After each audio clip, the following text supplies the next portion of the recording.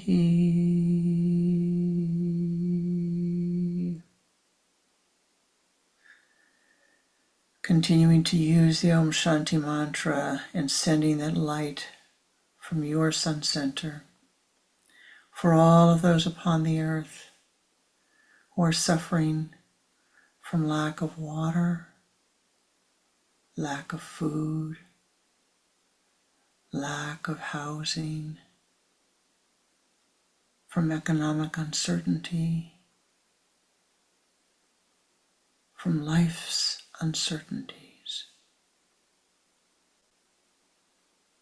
Let us chant 3 times the Om Shanti mantra.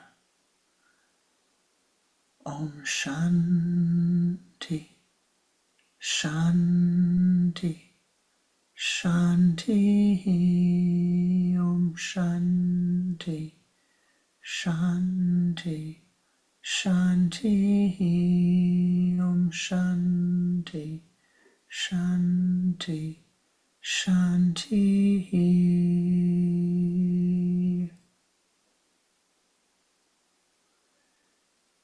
For all of those whose minds are filled with confusion, whose minds are imprisoned in emotionality, whose actions are imprisoning others as well as themselves. May the karma be softened, may they be freed. May the karma be softened, may the hurt be dissolved. Again, the Om Shanti mantra 3 times.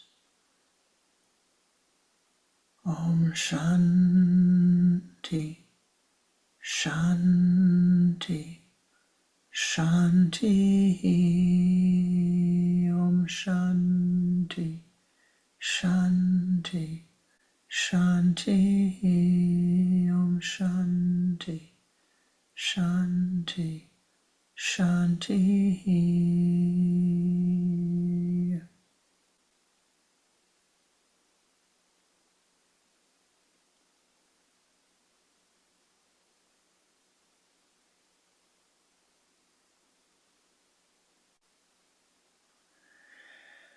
For all of those souls transitioning from the earth at this moment,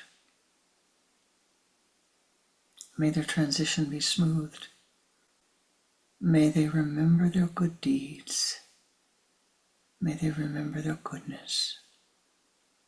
May they remember their good deeds of the past. Om Shanti, Shanti, Shanti, Om Shanti, Shanti, Shanti, Om Shanti, Shanti, Shanti.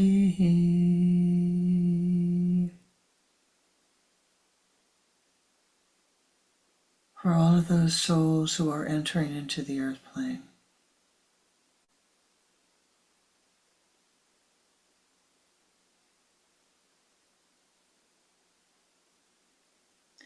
may they bring their memory of their goodness with them.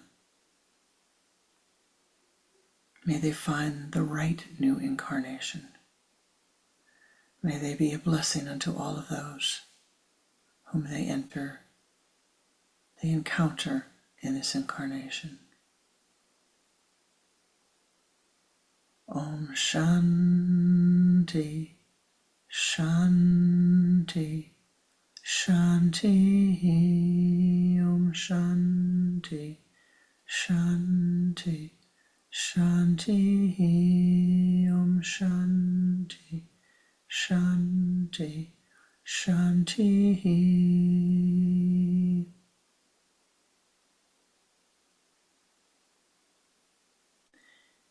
Thou art blessed.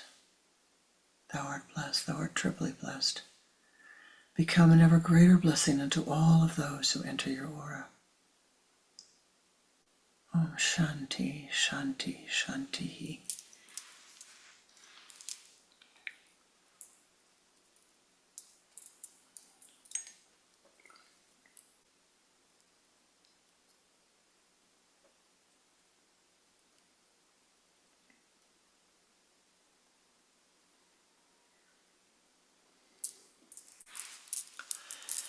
Namaste Ji.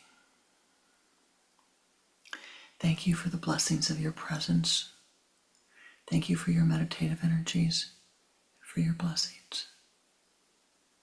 Namaste Ji.